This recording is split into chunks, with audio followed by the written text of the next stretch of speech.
Hang on, I'm ready. Come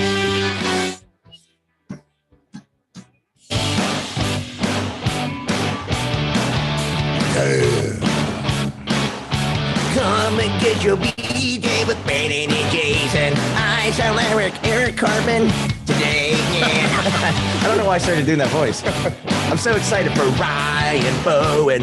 We're not delusional. He's not delusional. He is delusional. He might be delusional. He's not delusional. We love you, Ryan. I'm so pumped. Yeah. I haven't been this excited for an episode in a long time. Yeah, no, me too. I love Ryan. Ladies and gentlemen, welcome to this episode of Your Morning BJ. I'm your host, Brandon Allen, along with the host, Jason Latona. We have a very special guest on tonight. You either love him or you hate him, but either way, you know who he is, Ryan Bowen. Ryan Blue. The Blue Bowen. No one hates him. What are you talking about? He gets a lot of hate. We hated him 2 weeks ago. Yeah, I know. I'm No, we super don't. happy he accepted this invite. And, Yeah, me too. You know, get a chance to talk and stuff like that. Yeah. I've definitely changed my opinion on what I think about what's going to happen with this match with Zurab. I could be wrong, but we'll talk about it a little. Yeah, I can't wait. No, I love what Ryan's doing. Again, that's the thing. You know, Ryan, he's always put out content. He's put himself out there, and anytime anyone puts themselves out there, no matter what it is, and the bigger your fan base is or bigger audience, the more whatever you're going to have. Some more supporters, more haters, more talk about you. But again, I think Ryan plays the card well. I think he handles stuff better than most. You know, people give him shit for making I'm 44% stronger. He makes his shirt 44% stronger. That's smart. You know, he wears an F Bowen shirt. You know, he I don't know if anyone handles that kind of stuff better than him. I've had criticism in the past about a way that he's handled a few situations. But I mean, again, when you're, like we said, when you're in the main light, you're gonna make poor choices sometimes. And then better ones. Hey, and he's been he's coming off a couple big wins. He had a couple losses, now a couple wins. So hey, it's gonna be fun. I can't wait to have Ryan on. And I'm really curious because I have me personally, again, I've been following Ryan since he's like a skinny dude doing 10,000 reps with a band in his garage. So I'm excited to ask a couple questions about his training. How, you know, it's obviously he puts his training out there for everyone to see. Yeah. And I like that. I love it. It gives me something to and I think for a lot of people, dude, you look so cool with your cigar. I know, fuck, I hate it.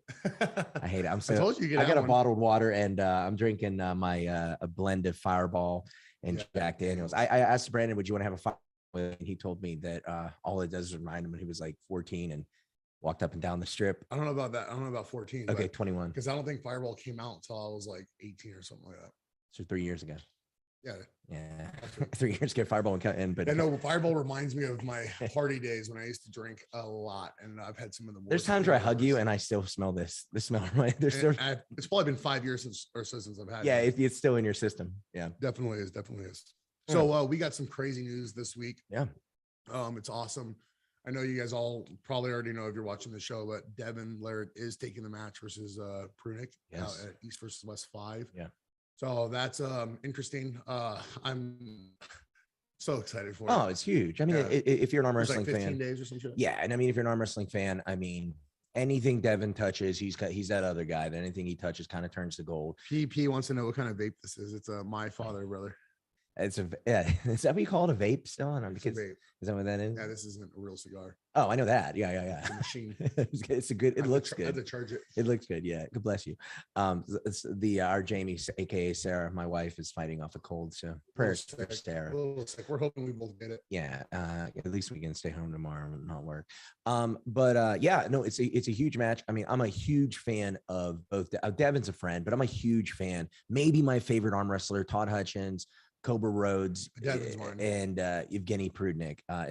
Devin's mine, Michael Todd's another one, but Devin, I think, like holds that top spot. Yeah, I mean, and rightfully so. I would understand why someone would say that, but I'm just as a fan of just like his confidence, the way he arm wrestles. I just think Prudnik is a master, and he's if I could download someone's skill set, it would be Prudnik. That's who I would want to take. If you're in the Matrix. Yeah, I would take You wouldn't want Kung Fu. No, I would, but I would also want to wake up and be like, I'm Prudnik. You think that Prudnik's more table IQ than Devin? Okay, so I can't have an opinion because I don't know enough about I think I don't know that he knows more about this. I think he's more well-rounded. I do think that.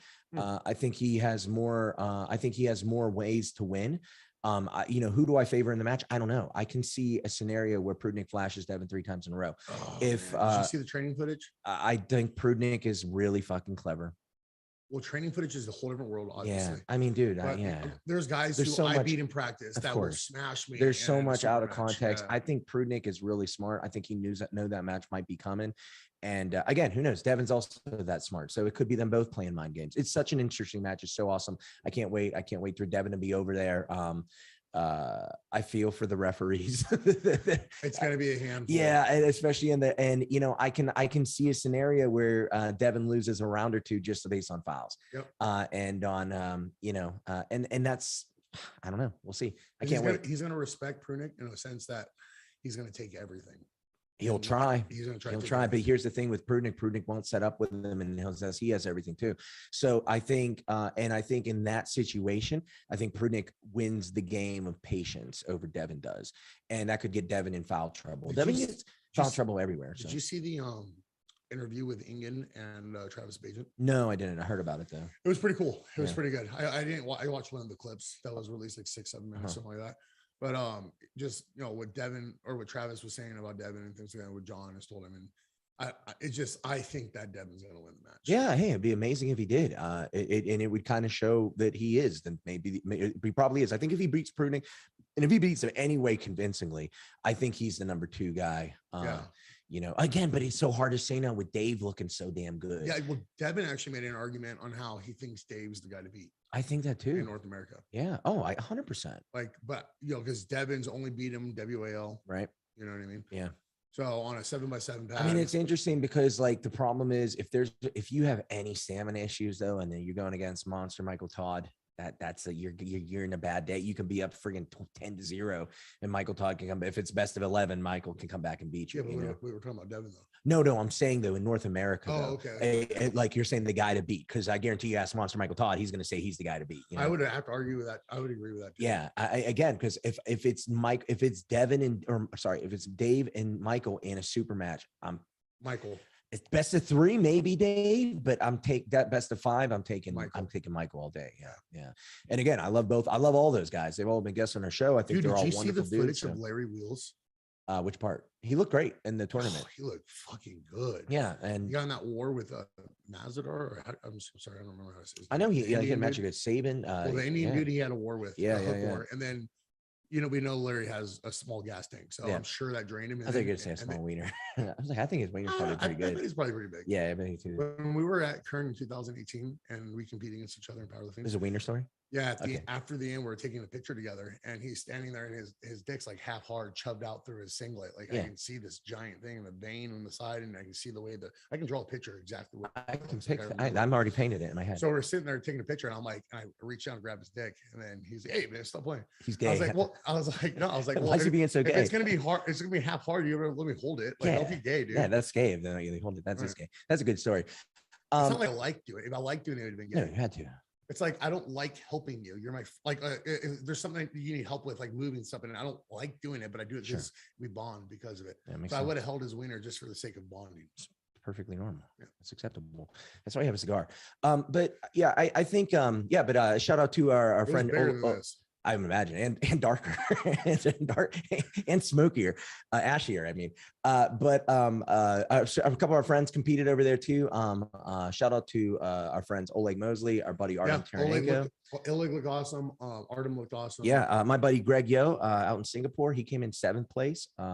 Sam Burnett, we didn't see him anywhere. I didn't see him in the top 10. I saw footage of him. What happened? I didn't even know. Yes, maybe Ryan knows. I mean, from the footage I saw, he got beat. Yeah. You know what's weird though? I did see afterwards, we were talking about this and I went back and watched it. You had mentioned on the last show, there was footage of Sam and Larry pulling together. Right. And Sam went out there to pull with Larry, I think. But it's weird that it was 4 days before the tournament. They were pulling pretty hard. And I don't know. They released the footage 4 days before the tournament.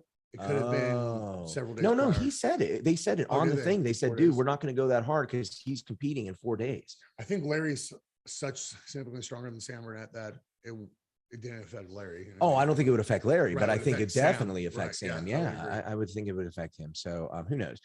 What else? Yeah, I mean, like I said, that was I can't wait to see the whole tournament. The war that Larry was in with Saban is so impressive. Yeah, man. And like, I think that kind of answers all questions when people think like Saban's the guy to beat Levon. Like, I don't think that's the case. No. In fact, you know, Levon, you know, Saban says he's the last one to beat Levon. That's not true. Gennady was the last one to beat Levon. Yeah. And then Levon actually pulled Saban after that time that Saban had beaten him, and Levon like smashed him. Well, I think this East vs. West with Devin now in the mix with Prudnick. So other than Michael Todd, and I would like to see him in that mix to some. It's unfortunate, you know. All the best to Michael. He has a speedy recovery. But I with the data that we're going to have between Hermes, and again, I'd like to see Jerry in that mix. But we got Hermes, Dave, Devin, and Evgeny all in the same day, you know, all in the same competing. I think whoever looks the most dominant of that, to me, that's the guy that needs to pull Levon next. Whether it's, you know, Dave, if he just runs through Hermes, if Hermes runs through Dave, you gotta think that's gotta be the guy, right? But if Dave and Hermes get into a war, then it's like, I don't care. I don't care. Yeah, I don't care. Really think but imagine if Evgeny like just wrecks fucking Devin, you know what I mean? Or Devin wrecks Evgeny, and then it almost is like, dude, Devin. I seriously think Devin is gonna smash him. I don't know. We're gonna find out. Yeah, I don't think Devin's gonna smash. I think if anything, it would be him winning a endurance battle, because again, he can't pin him with his move. That's what I think. You know, I mean, how many dudes got the horsepower that Levon does? I can't imagine that Prudnick is at that level. But then you watch how easy Prudnick just ran through Todd Hutchins. People don't do that to Todd Hutchins. Yeah, that's very strange. Todd Hutchins is a monster. And especially in the strap, and he let him go first, and he just ran him over. So I don't know. It's really, really cool. I'm freaking super pumped. It's going to be cool. I want to ask Ryan, but we want Brian's own opinion on these things. I want to know too. I think he picked, I did watch his official prediction, and he did say he got Dave over Hermes. Yeah. I agree with that. Yeah, I can see that. And the way he kind of said it and broke it down, I can see that scenario playing out. He said, I don't know if you watched the video, right? He was like, Dave's going to go up a couple rounds. Hermes going to come back, win a couple rounds, and then it's going to be, by that time though, Hermes might be gassed out. And Dave will just flop. I think I might have seen that clip. Yeah. So, I mean, that's a pretty. Ryan's videos come up often when I'm in the gym training, because I'll like put a video on, and then like it just gets recommended and sure. Plays. So I hear a lot of his stuff kind of in passing, right. Working out and stuff like that, or working with clients. Yeah, but again, that's why it's always fun to have guys like Ryan who know how to work the mic. And I mean, because again, he's fantastic. One thing I don't think, even if you're on the wrong side of the fence on the Ryan Bowen fence, you can't deny, man, that guy's he loves the sport. He's got an awesome. I think he's got a good shot against Zurab. Oh, I do too. But I'm saying, as far as his talking ability, his ability to analyze matches, his play-by-play, all that stuff like that, he's fantastic. That's how I know what arm wrestling is. Yeah, he's fantastic. Because the way he breaks it down and explains things on his breakdowns. Yeah. And he's super articulate. Like, now I see it. Now I'm able to even say it myself. Yeah. He's almost like how the way Joe Rogan does in UFC, where he can explain a complicated situation to a layman. You know, it's a talent to be able to do that. Ryan does that in spades. So yeah, I mean, I like I said, what are we, a couple more minutes will be on, and but that's as far as there we go. I'm saying, unless he ghosts us. Yeah, I wouldn't. I'd have more respect for him if he did at that point. Yeah, we just see it, like, instead of Ryan Bowen, just see a middle finger, there he is in his glory. Ladies and gentlemen, Ryan Bowen. Hey, there it is. You guys have still got that same. I think you got the same mixer as I've got. We got the same cheer. We do. It's the what is it called? The Road Coaster. Yeah, we definitely have the same mixer. Yeah, Roadcaster Pro. That's good Ryan, stuff. How are you doing? You're doing well, man. Thank you for joining us, man. We do appreciate it. What filter was that, Ryan, that you put on your arm to make it look so big? Oh, damn it. I just wanted to give you an opportunity to flex again. I know you like doing that. How much you weighing these days? Oh man, I'm like 100, and if I'm wearing shoes and clothes, and I'm at lunchtime, it's like 106.8. Oh wow! What is that in American? Freedom units? That's like 230. 230 something. Wow, that big. Whoa. I'm almost the same weight as you now, Ryan. Yeah, I'm down to 253. Man, I'm feeling good. Hey, and like I said, this camera angle, like everyone else sees me on, I usually, it's either just via my phone or a wide angle lens that I've got. This one's a close angle, makes everything look blockier. My head looks massive on this one. I love it. It does look huge. We need to get that. We need to get that one. We need to get that fucking camera. No, I mean just for our penises. That's what we. I want to. I don't think it does miracles. I want to. Yeah, I want to look blocky and huge. That's the goal. Ryan, we were just talking about you. The last maybe 6 months of your life has been interesting. It's very, and I said, I'm someone who's been watching you since you were like 72 kilos, maybe, and in your garage with bands doing 5,000 reps. You have been around a long time watching. That was the beginning. That was the beginning. That's when I started watching you, man. And so, and we and Brandon were talking about, if we watched the beginning, and we were just saying that when you do as much as you do for the sport, the content, everything like that, there's no way. Okay, I am going to choke now. That one's a big one. There's no way you're not going to have criticism, positive or negative, and we're guilty of it ourselves. Yeah, of course we are. And but again, we really appreciate you coming on the show, and because we want to kind of dig deep and ask you some questions that we want to hear from the horse's mouth. And so we're just super duper excited to have you on. Can't wait. We're going to talk about all these things, your match, everything. Yeah, East versus West, all these cards, your match coming up, and then just kind of arm wrestling training in general, and how you've kind of shift your focus and doing more general strength, which is what I've been saying you need the whole time. I was like, dude, you have to work out in the gym with the general fitness stuff. It's going to help you on the table. Like being strong is never a weakness. Sure. And I think it's, I don't know, maybe you can you speak for yourself and tell me if you think it's really helping you and how you're feeling. Well, this match, East vs West 5 against Zurab, is really going to tell a lot of the story as to what it's done for my game already. Like, as you guys know, 9.5 years, pretty much exclusively training the specifics of my right hand and wrist. And it got me to a certain degree. And what I started to sense was that was really tapering off. My ability to continue to climb up the ladder was hitting a ceiling.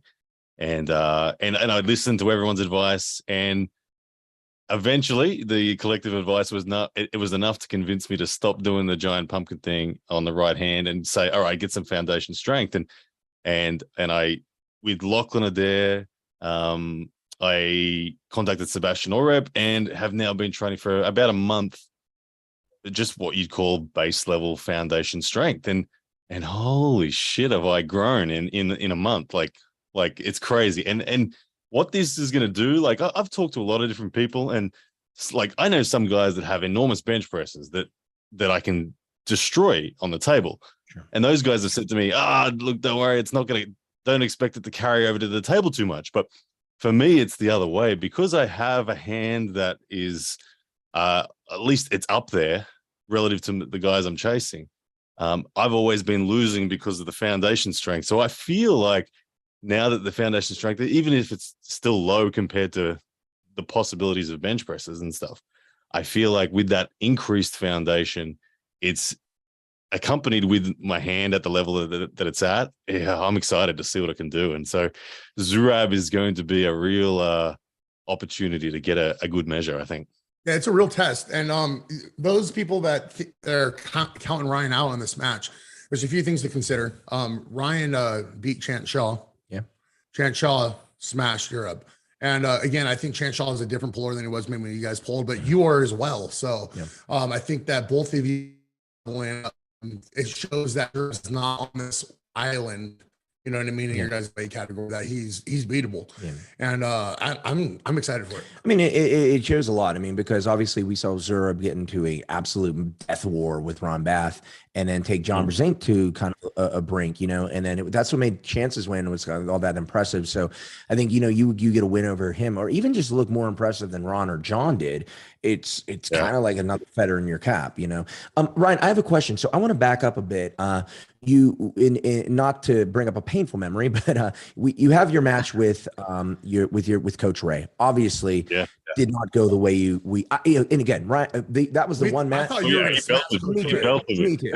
I was like, this is silly. I was like, Ryan's going to destroy. Coach Ray. We had Coach Ray on right before you guys came on, and he was talking, man. He was like, dude, I feel really, really good. And I was just like, but here's the thing. So you have this match, you lose, you go on to a match where, again, if I would have bet my house, my wife, and my cat that Boyden Stoikov was gonna beat you, and you look the best I've ever seen you.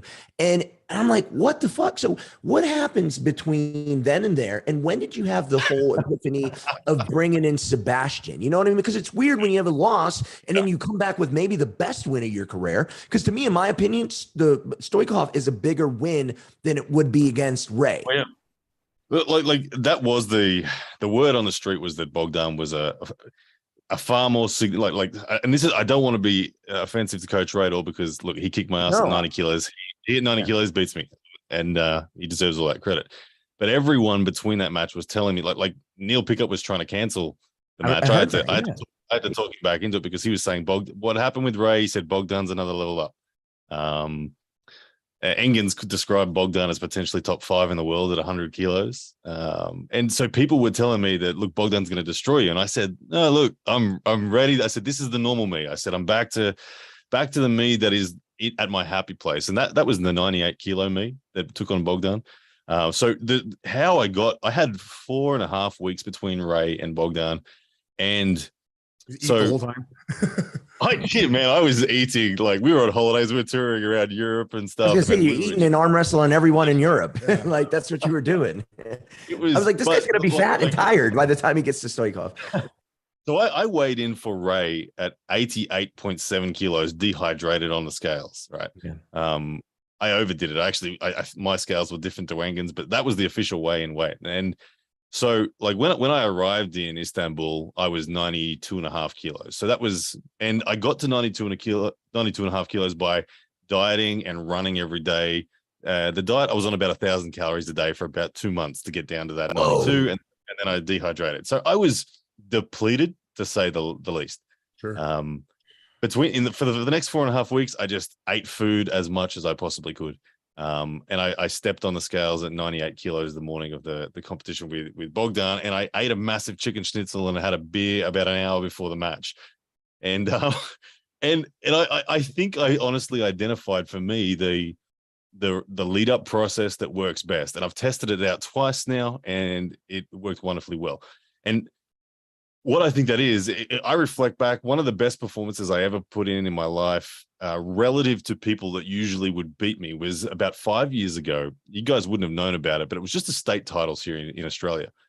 And on that state titles day, I won the under 95s, I won the over 95s, and I won the overalls as well. And I flash pinned about 5 or 6 heavyweights that usually I would get hung up in a war with. And I just walked through everyone.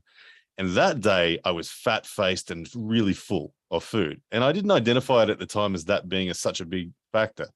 But I then did that again with Bogdan, felt amazing. I then did that again with Khaled, and I felt amazing. And I'm like, I think I found my thing. You know how that strongman, big bloated belly, like power belly style, like Brandon doesn't know anything about that. What are you talking about? He knows nothing about that. He's skinny now. He's like 175 pounds. Yeah, but honestly, there's something to it, hey, because every time I've done it, and I've done it on 3 occasions, I've felt phenomenal. And I'm going to do it again for Zurab, so we'll see if it continues. Yeah, there's something to be said about water retention and salt, which people don't understand, and they don't realize how important and pivotal it is to strength gains and strength training. When I was 370 pounds, my belly was, I had a 54-inch waist. My belly was sticking out hard, but it was hard as a rock, like, because I'm so bloated and retaining so much water and force feeding and things like that. And weight moves weight. I don't care what anyone says. A bigger muscle always has potential to be a stronger muscle. So a bigger muscle doesn't necessarily mean it's stronger than a smaller muscle, but it has potential to be stronger than a smaller muscle. So, in arm wrestling, I don't know that it's as prevalent as it is in like strongman and powerlifting, but it definitely helps. Look at what Devin did when he bulked up to Michael Todd, you know what I mean? Stuff like that. So, and everyone's different too, because there is such thing as diminishing returns. You get too big. If you're an endurance guy and you get too big, okay, that's going to hurt you. Like Michael Todd. Michael Todd now in a leaner form, 253 pounds, 250 pounds, something like that. I think, I know he's stronger in the gym because the numbers are reflecting it. And I think he's going to be stronger on the table as well. Sure. Yeah. I think in our sport, it's like that thing. And like you said, everyone's different. It's like in MMA, you have these guys that jump around weight class, especially like the 135 bantamweight, featherweight, lightweight, and that 10 pounds different makes you see a guy go on a losing. Charles Oliveira, was at 145 was like, like a 50% record. He jumps up in weight, and all of a sudden he's like on a 10 12 fight win streak. Same, you have a guy that like, you know, drops down in weight. Robert Whitaker is a guy too who you know, was cutting. He's a, you know, obviously an Aussie boy, and Aussie New Zealand guy, and he jumps up in weight and not cutting as much, and all of a sudden like he becomes the champ, you know. So yeah, I think it's about finding your niche.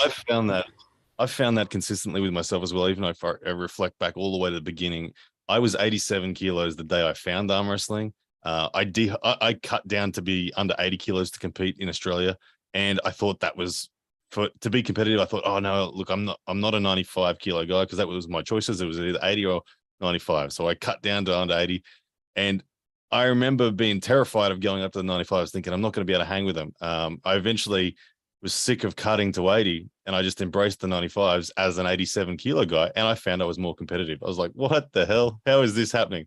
Same thing happened again when I surpassed 95, and am now where I'm at now. Like, I'm confident now I'm more competitive at 105 than I am at 95. I could get to 95, but stuff that. I'm going to be more competitive at 105, happy and well fed. Yeah, this is something that I preach a lot too with my clients from powerlifting and strength world. You know, there will be guys that are like, oh, you know, they would say they weigh 200 pounds. Like, oh, I need to cut to the 181. So I'm like, well, why do you need to cut to 181? And they're like, well, because the guys at the 198s are too strong. I'm not competitive with them. I'm like, you're not competitive with the guys at 181 either. What the fuck are you talking about? Like, you find your strength, which works for you. Just there isn't a number that, you know, for everyone. Every single person's different, frame, bone density, all these things. And a lot of you guys that stay in these lower weight classes because you think that's where you need to be, because that's where you're competitive. You might even be so much better if you put on 20 pounds at a higher weight class. Yeah. You never know. So Ryan, one thing I was going to ask you, like I said, like alluded to earlier, you know, I've been following you since the like I said, the 72 guy or whatever, what 55 pounds or you were, doing 1,000 reps of the band in your garage. And, you know, and I watched you go from the evolution through the Todd Hutchins stuff with the 1 rep maxes to, you know, to you standing there with a freaking spring and moving it like this much and all the stuff that you fucking weirdo shit. 5 millimeters. Yeah. Like he's like 1 millimeter. It moved. It's a lift, you know, and I love fucking busting your balls about it because it's funny, but I'm always watching it, and I find your content fascinating. But what I want to know is this, Ryan Bowen, and I kind of asked you this kind of a question the last time you were on here, but as you get older and, you know, as you get more experience and data, basically data for yourself, what training, and now you're doing this, you know, you're doing general strength training with Sebastian and everything like that. You go back to the guy in the garage that weighs 150 pounds and you're the Miyagi now, you know, which way are you training that?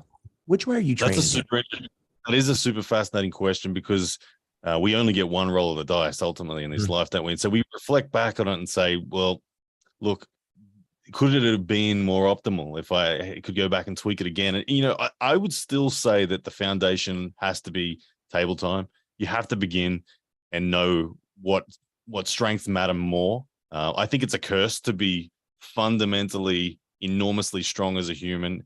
When I say that, it's just difficult to learn those little critical skills. Like, we've seen it so many times that the big strong guy who turns up, he struggles to stay outside of just basic shapes.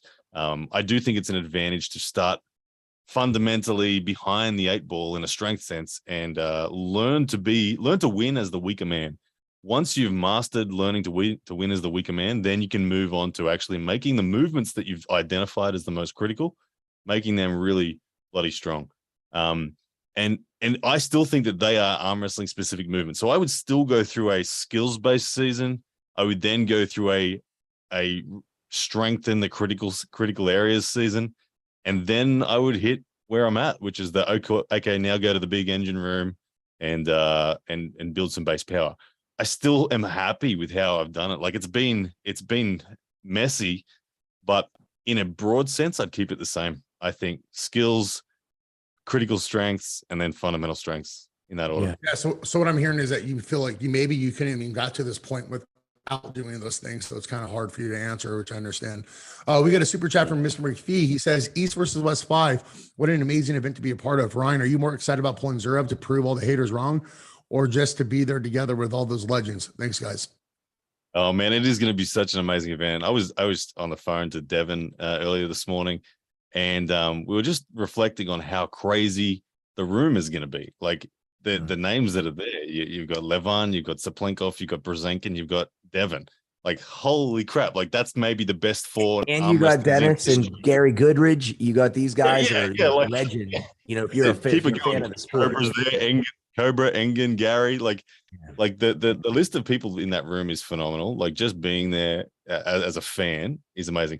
I am truly. I'm still pinching myself that I get to call these matches. I get to be the lead commentator and call these damn matches. For me, that is like I can't believe that. So I'm very excited about being there. But to be honest, I'm equally excited about pulling Zurab. If you've known me for a long time, you've known I've always had two parallel goals. One become the arm wrestler, and the other become the commentator's business style promoter of the sport, the YouTube side. So this is both of those columns on par for me. I'm really looking forward to the whole event. Ryan, where's your match? Do you know what order? Are you going to go first because you're doing commentating? You're number one, huh? Oh, cool. Okay, so that's what I was. So very similar to what you and Ray did the last time, then. Yeah. So yeah, you'll see a very different approach to me this time. Like again, I'm grateful to Ray. Like that you can put. I think we can put a pin in that match there as like a catalyst or a turning point to a new chapter. And not only was the fundamental strength something that came from that, but it was also a moment where I've recognized, and this is thanks to Ray and Giannis. We talked about this a lot afterwards, of the mentality in the moment of the match as well. I for that match with Ray, I came with this super aggressive mindset. I was trying to hype myself up. I was trying to get adrenaline really pumping, and then it didn't work. It all backfired and it just went to crap, and I didn't think clearly and nothing really happened. And then you saw me against Bogdan, exact opposite. Yeah. Quiet, controlled, and just in the moment, and just not counting your chickens till they hatch, so to speak. And so I feel like that's where I'm at. I'm coming into this match now. I'll be very quiet, very calm. On the day of that match, you'll just see me really relaxed and paying attention to every single detail of the movements that are going on, and just looking to be aggressive in my physical nature, but ice cold in my mentality. Yeah, Ryan, I think the match also with Ray probably proved to you that you are no longer a 90-kilo guy. Like as you get older, you get bigger. It just doesn't make sense. I was going to say it's really actually a blessing that you didn't get hurt, being that dehydrated, like on so low calories for that long. Awful, dude. You know what I mean? I mean, that's the time when ligament stuff rip, you know? I was going to say though, after that, how confident, like truly, like like it's done. You won your match and won it convincingly against Bogdan, but were you confident going into that match after all the Ray stuff, after all the, the stuff Neil talking to you, or were you just like, were you actually confident, or did you go into that going like, fuck, I don't know if I even belong here? I spoke to Jordan Davis on the phone a couple of weeks out from Bogdan, and Jordan had obviously pulled Bogdan, and Bogdan belted him. But I asked Jordan, I just said straight up, I said, dude, you know me better than anyone. You just pulled Bogdan. Where am I at? And he said, yeah, Bogdan's 60% favorite, but your hand is good enough to be right there. And I said, okay, that's all I needed to know. And I talked strategy with him. I said, here's what I'm going to do. And he said, yeah, that's exactly what you should do, given your strengths. And I was relaxed because I don't know. I just felt confident that once the weight was back, I could just feel that I felt like me again. And that version of me was comfortable with whatever was going to happen. All the mental pressure had been put on Bogdan because everyone was telling him he was going to destroy me. So I went in with this extreme underdog, with people thinking it's not even going to be a match. And literally when we first touched hands and that first slip happened, like the blood disappears from his face because he recognizes, just as much as I recognized after that first ready go, that I was in control. And he shouted himself then. So it was pretty impressive. Getting off East versus West real quick, we'll get back to it. Did you happen to see the footage? I'm sure you did, of Larry Wheels this weekend pulling, or I did. I saw. I haven't seen the whole tournament yet. I will go and watch it, but I saw the Saban footage, And I was so impressed that Larry, like Saban got away with one. Like if it had been, if it was running foul, Saban was going to lose that round, or like it got sucked into an inside position, and Larry was going to win. He was, and to do that against someone of Saban's caliber is a phenomenal step upwards for Larry. I think that he's guiding his strength into the more important lanes now. Like he's always been strong, we know that, but as he's becoming more refined, that strength is being delivered more effectively. And I think he's he's on the right path. I gripped up with him in Dubai when I was over there, and I could say that he felt just so much better in an awareness sense. He just knew what to protect. Where when I gripped him up in over the top, maybe 6 months ago, he felt like he had no idea what I was about to throw at him. And we're totally a change. So his intuition has really upskilled. Yeah, no, Larry doing well really makes me feel better because, I beat Larry and everyone's like, oh, well, Larry sucks. He can't beat anyone. I'm like, well, he's doing good now. So maybe it means something. Definitely. But you say you didn't see the footage. Larry got into a war with, I forgot his name, starts with an M, the Indian dude. Mazahir? Yeah, Mazahir, excuse me. Yeah. Larry got into a war with him in the hook, like before the match with Saban. So we all know Larry has a weak gas tank. Who knows what would happen if Larry was fresh with Saban? Yeah, it's crazy. Yeah, it's interesting. Like Brandon, you're qualified to say that Larry has a small gas tank, because you beat him and you outlasted him, and then you came home nicely. But in my experience, Larry's gas tank is pretty solid. Like I feel like, his gas tank. When you beat him, you out arm wrestled him. I felt like he didn't know what the hell to do, and you just led him astray. And when you've been led astray in your own energy, you fight inefficient battles. As he becomes better in his technique, and then he knows where to put his effort.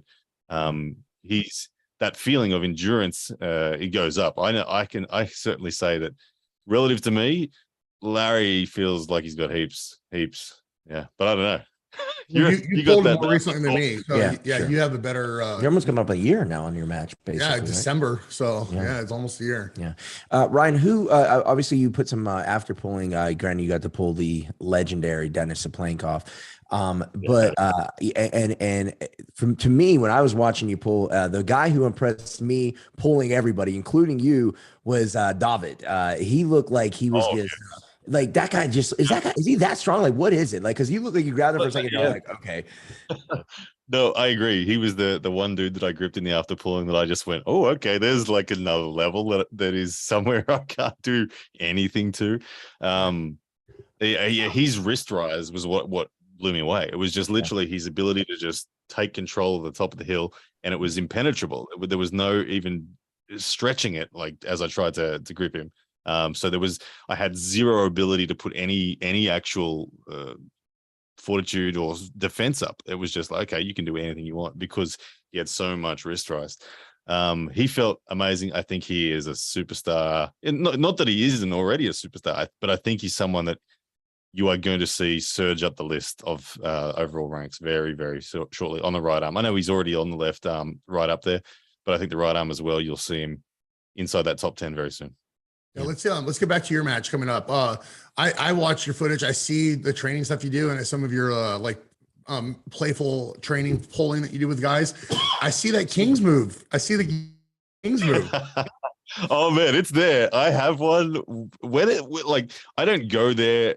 I don't lead with it, but in certain matches against styles like, let's be honest, like Zurab, it may well come out, because if I am able to crack his hand but can't move his arm, and which is a fairly possible scenario, that I crack the wrist or at least keep it flat, and that I go to move his arm, then we're going to get into this situation where it's like, okay, is my center table or his center table, which has more endurance?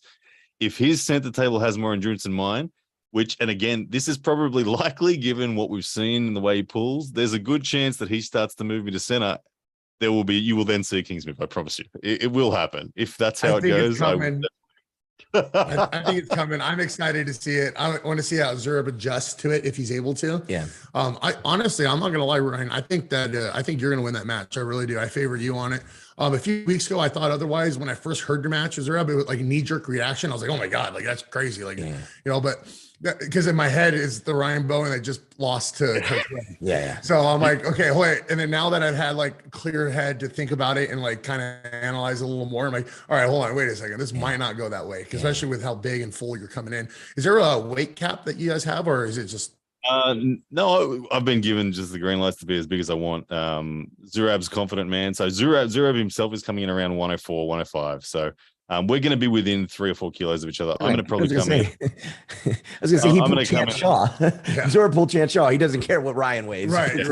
And Ron Barth was 115 when he pulled Zurab and all that sort of stuff. But Zurab is pulling Petrenko on the left hand that night. So Zurab is coming in as prepped and as ready as he can. Like Engen said to me this the other night, he's like, Ryan, you're getting the very best of Zurab. Like he's very serious about this match, the 2 matches he has. So, but yeah, before he knew he was pulling me, he was already confirmed for Petrenko.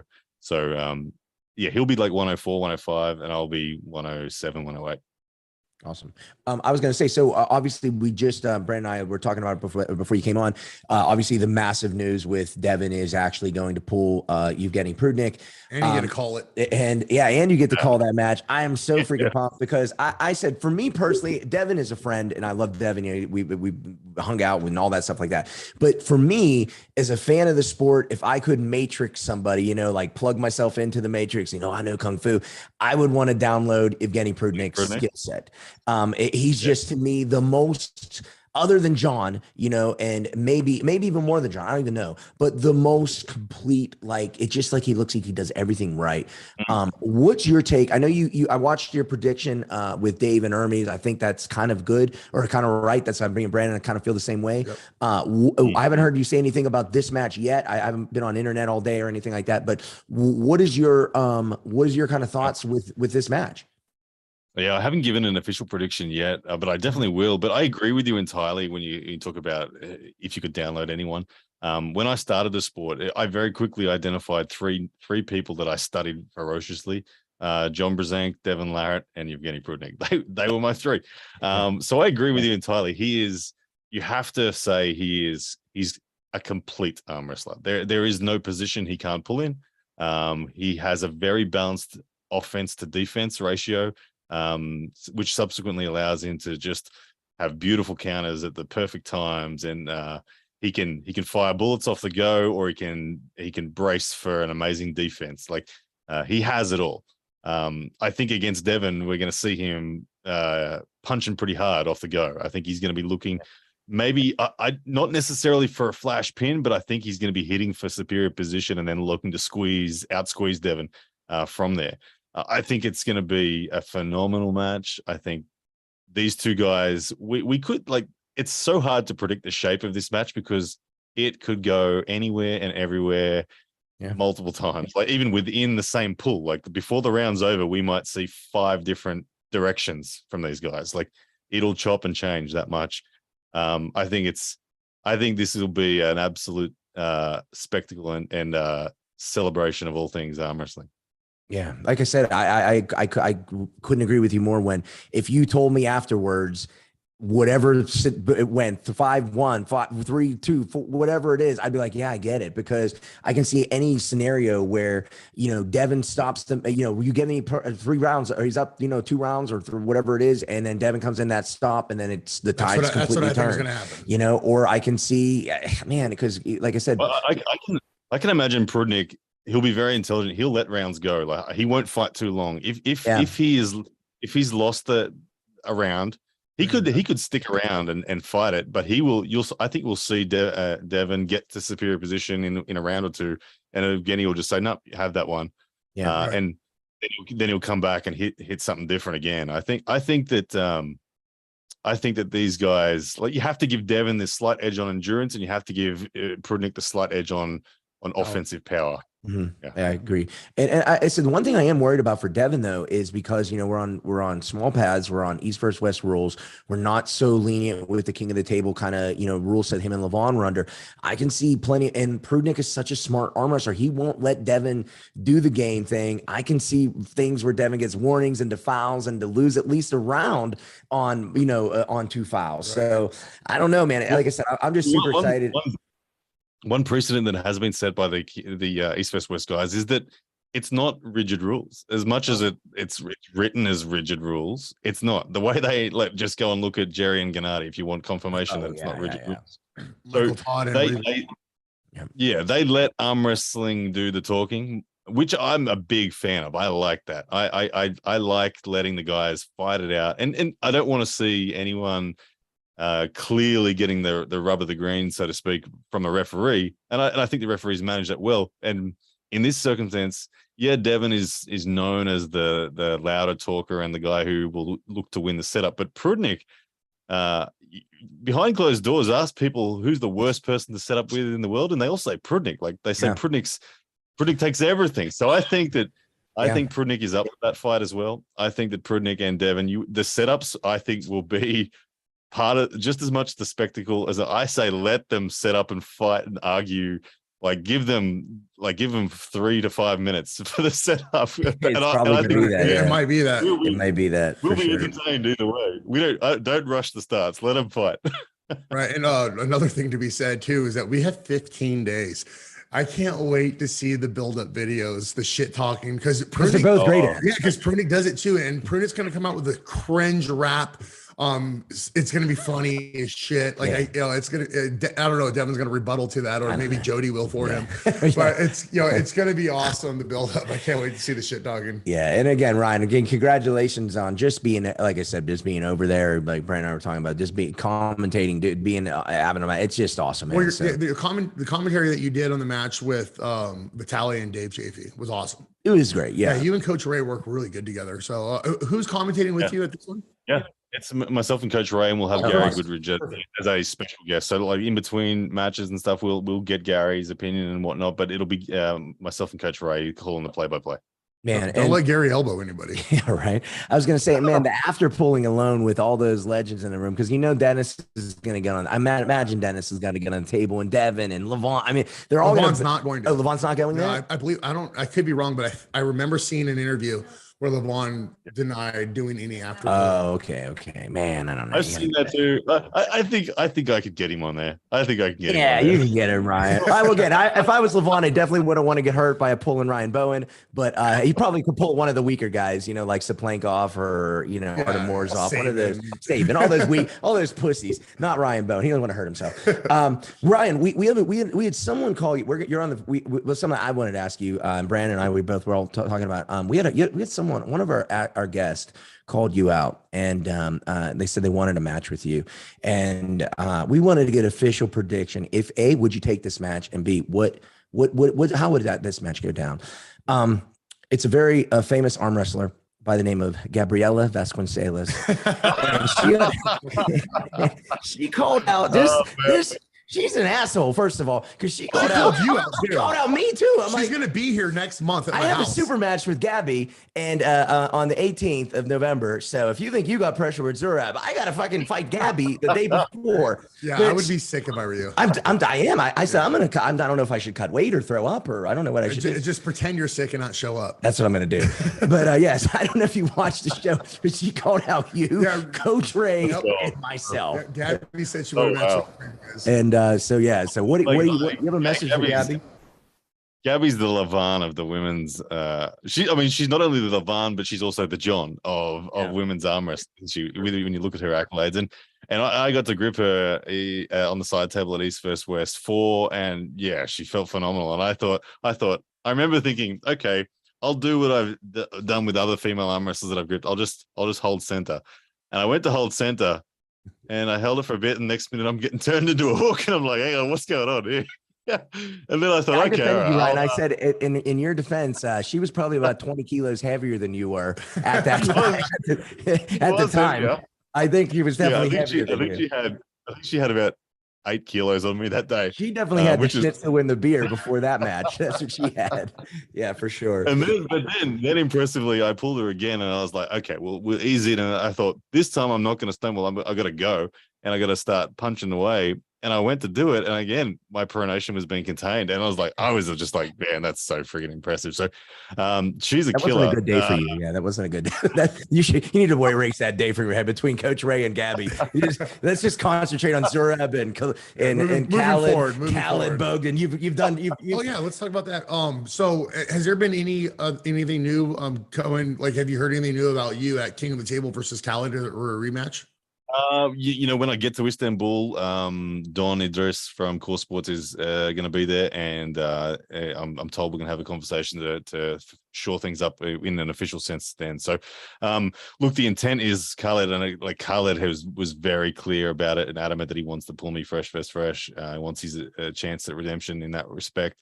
I'm keen. He's keen. Core Sports were keen. In an informal sense, everything is green lights as far as I know. So, I think we'll probably get pen on paper, maybe whilst I'm there in Istanbul.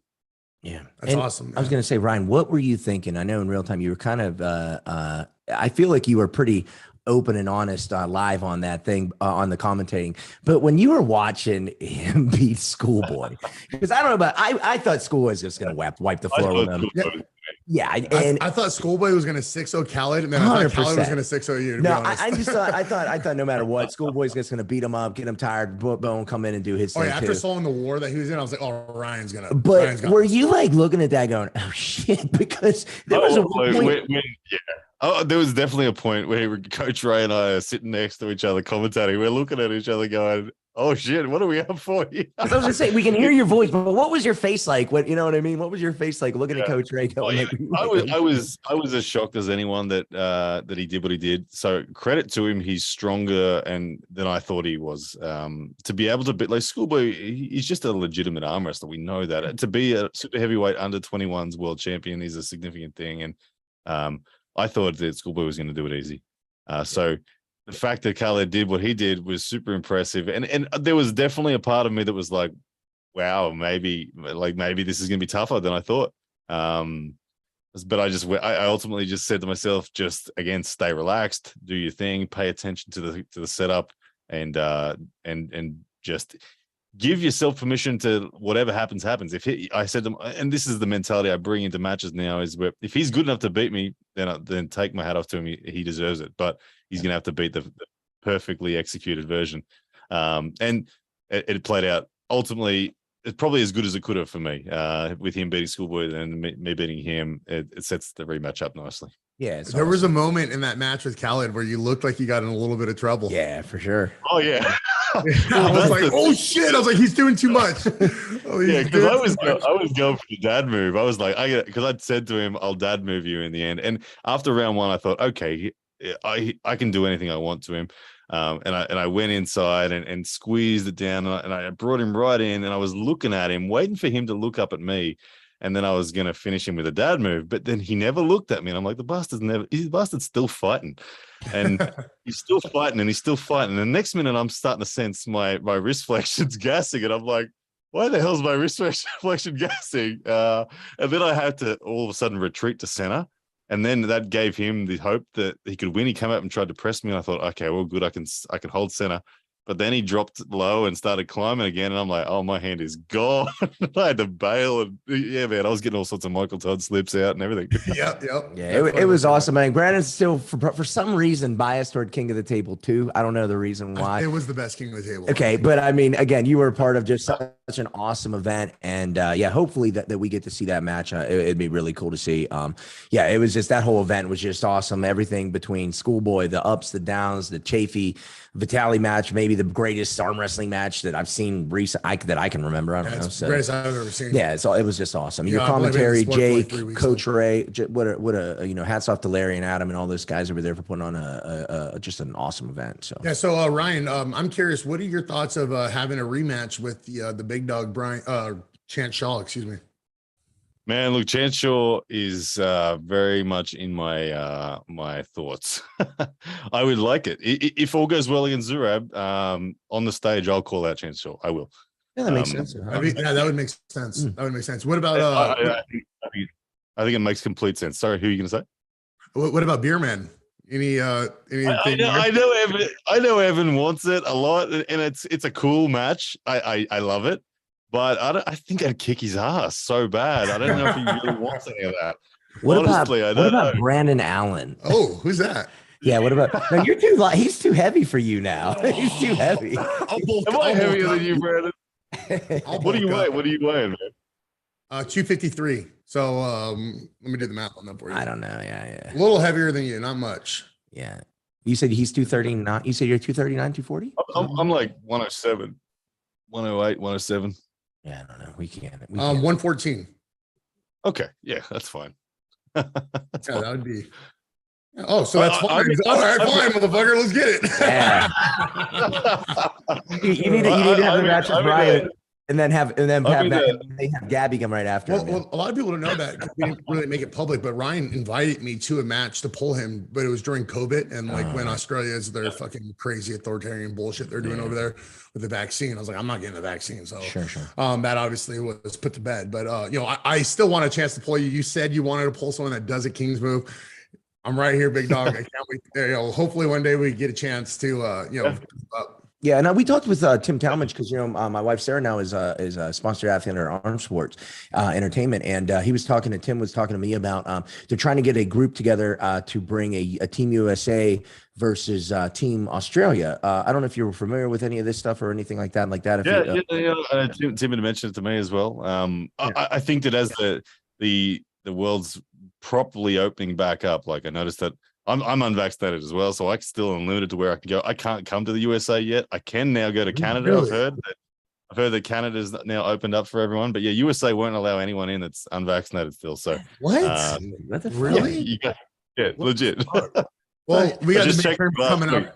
Let's go, Brandon. Right, the midterms are coming up. There's going to be about a huge red wave coming, so that things are probably going to change. And literally this weekend is voting for midterms. So I have a feeling there's going to be a big change with all this bullshit. Once the Republicans take the House and the Senate, it's going to change a lot for us. Something, man. For nothing, let's just get Ryan Bowen to America. Yeah, that's all we want. People. That's all we want. Joe, give us Ryan Bowen. Right. That's all we want. We want Lachlan to come over too. Yeah. There's a lot I want to do in the USA. If and when that does happen, I'm so keen to spend maybe like a couple of months in the USA and just do pull a couple of super matches, train with a bunch of people, do some collaborations. I'm very keen.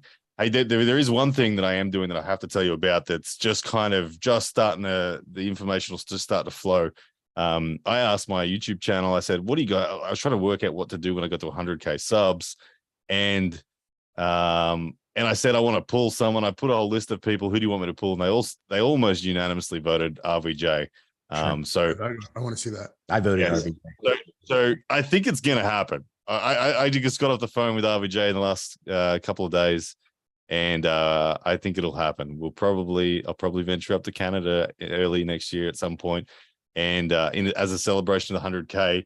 All of every dollar that I earn personally from the pay-per-view, whether I win or lose, that check is going to my subscribers. I'm going to give it all to someone in my subscriber base. So, cool. Yeah, should be good. Hey, I thought he was going to give it to RVJ. He's like, well, hey, if you plan that US trip, by all means, reach out, dude. You're welcome to stay at my house in Vegas. We're pretty centralized here, where we got the Arizona guys can make a quick drive up, the California guys can make a drive up, the Utah guys can come down. So we could end up, having a really big practice and a lot of fun. Do that out here. That'd be super cool. That'd be awesome. Like, him, Lachlan, some of the others, Australia boys come out there. Well, there was a time where people were pushing me and Ryan Bowen for a match pretty hard. And then the ideal thing would have been to get Ryan Bowen to come here for me to pull him, and then Lachlan to pull Spoto. Oh yeah, that would have been awesome. Man, that would have been really cool. But Spoto's hiding under the rock, so we don't really know what's going on. We hang out with Lachlan more than we do Spoto. I've had more conversation with Lachlan than I was Spoto. I've had more conversation with Lachlan, but so in Ryan than I've had with Spoto in the past year. I'm actually I have a strict curl event coming up. I'm doing the Olympia strict curl, which it's crazy because, like you were saying earlier with your bench pressing and training, like as I'm getting stronger in strict curl, I'm getting stronger on the table. Like it's significant. But after my strict curl event, I'm going to hire Lachlan for some programming. So obviously I'm hoping he's learning as he goes.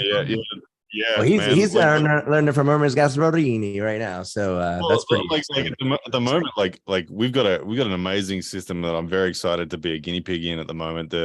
We're calling it strength system arm wrestling, which is taking Lachlan's ability to know what the hell to do in a gym sense specific to arm wrestling. And it's combined, and then we've got Sebastian Orev as well. So at the moment, Sebastian, Lachlan, and myself are in a WhatsApp group, and they're just tweaking my program. Like every day we're talking and they're tweaking my program, and we're developing a strength system for arm wrestling.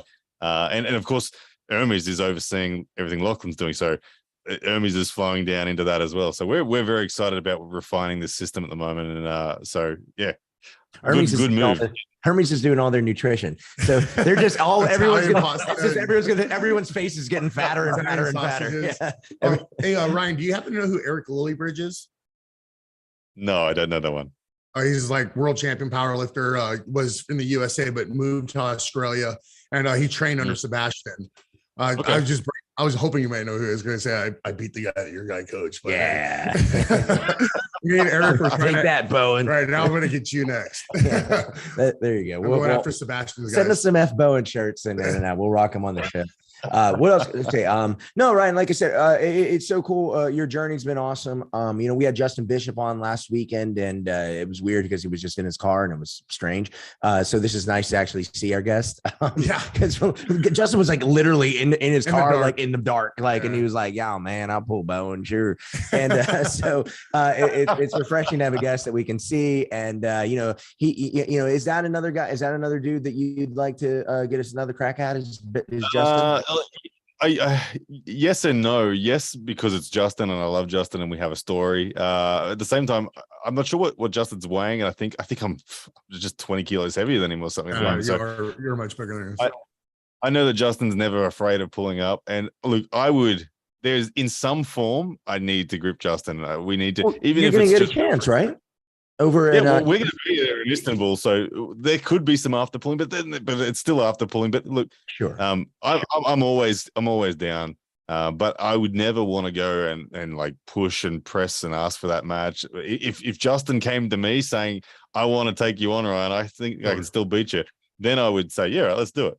But I don't want to be. He literally said the exact same thing. He's like, I'm not lying. He's like, I'm not going to push for that match, but if he came to me, I'd take it. So it's kind of interesting. But speaking of that match, and you guys are both, I don't know if this is one of those things that you have to make an official prediction, but we want to what do you think of him and Mendogas? How do you see that match going? Well, look, I love Justin, but I'm actually in the corner from Mendogas in this match. So you traitor! Whoa, you traitor! He hates fedoras. Yeah. No wonder why they won't let him into America. Right, you're not behind the Bama Bull. You're not gonna get over here. No. Yeah. It's funny. I have to say sorry, Justin, for that one. Like I said, I really, really admire Justin in a lot of respects. But I actually asked Mendogas to be in my corner because after my Almors experience, he was really good at sharpening my execution on the day. So I've got Mendogas and John Brzenk in my corner for the match. That's a pretty decent lineup. Not too bad.